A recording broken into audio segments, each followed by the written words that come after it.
नमस्कार दोस्तों, स्वागत है आपका अपना चैनल न्यू क्लासेस में। आज क्लास 10th के लिए यह वीडियो काफ़ी इंपॉर्टेंट होने वाला है, तो शुरू से अंत तक देखेगा, सारा चीज़ आप लोगों को बिल्कुल अच्छे से समझ में आएगा। और अभी तक जितने भी स्टूडेंट नए जुड़े हैं, प्लीज़ मेरे चैनल को सब्सक्राइब करें और साथ ही बेल आइकन को ज़रूर दबाएँ। और आज हम जो आप लोगों को बताने वाले हैं वो सब्जेक्ट मैथ से है, और जो आप लोगों का टर्म 2 एग्ज़ाम होने वाला है और 16 अप्रैल में आप लोगों का एग्ज़ाम होगा। तो इसी के बारे में आज काफ़ी इंपॉर्टेंट प्रश्न ले करके हम आए हैं, जो VVI है, याद रखिएगा। और यहाँ पर जितना भी प्रश्न अभी हम आप लोगों को बताएंगे, ठीक है, उसमें से याद रखिए कम से कम 5 नंबर तो आप लोगों को पक्का एग्जाम में प्रश्न भिड़ेगा, ठीक है। तो शुरू से अंत तक देखिए और बिल्कुल अच्छे से समझ लीजिए, ठीक है। तो स्क्रीन में आप लोग पहला प्रश्न देख सकते हैं कि एक वृत्त पर कितनी स्पर्श रेखाएं हो सकती है। तो याद रखिएगा, एक वृत्त पर कितनी स्पर्श रेखाएं हो सकती है, तो अनंत हो सकती है। याद रखिएगा, एक वृत्त पर कितनी स्पर्श रेखाएं होती है, तो अनंत होती है।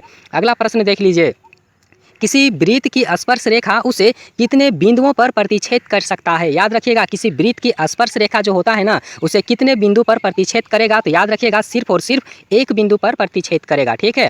अगला प्रश्न देख लीजिए, वृत्त को 2 बिंदुओं पर प्रतिच्छेद करने वाली रेखा को क्या कहते हैं। तो वृत्त को 2 बिंदु पर जो प्रतिच्छेद करेगा उस रेखा को छेदक रेखा कहा जाता है। याद रखिएगा, काफ़ी इंपॉर्टेंट है आप लोगों के लिए, ठीक है।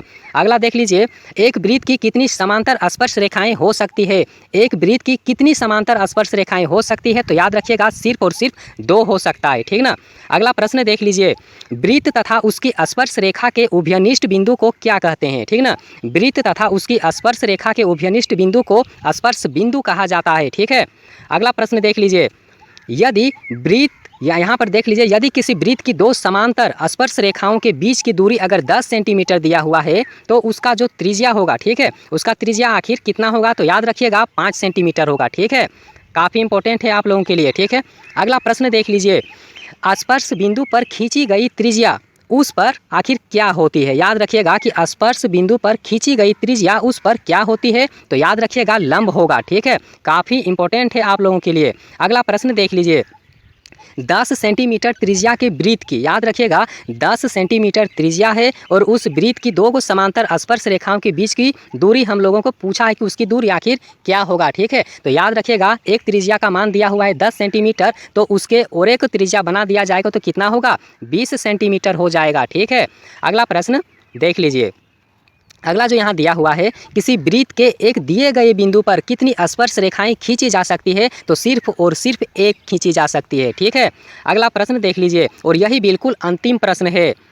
यहाँ पर देख सकते हैं, संकेंद्रीय वृत्त किसे कहते हैं। याद रखिएगा, संकेंद्रीय वृत्त किसे कहते हैं, तो याद रखिए कि जब एक ही केंद्र में 2 वृत्त बना होता है, ठीक है। जब एक ही केंद्र में 2 वृत्त बना होता है तो उसे संकेंद्रीय वृत्त कहा जाता है, ठीक है। तो अभी हम जितना भी प्रश्न आप लोगों को बताएं, आप लोगों के लिए काफ़ी इंपॉर्टेंट है। आप लोग पढ़ के जाइए, सिर्फ एक दिन ही आप लोगों के लिए समय बचा है, तो जम के मेहनत कीजिए और एग्जाम में अच्छे नंबर लाइए। तो वीडियो देखने के लिए बहुत बहुत धन्यवाद।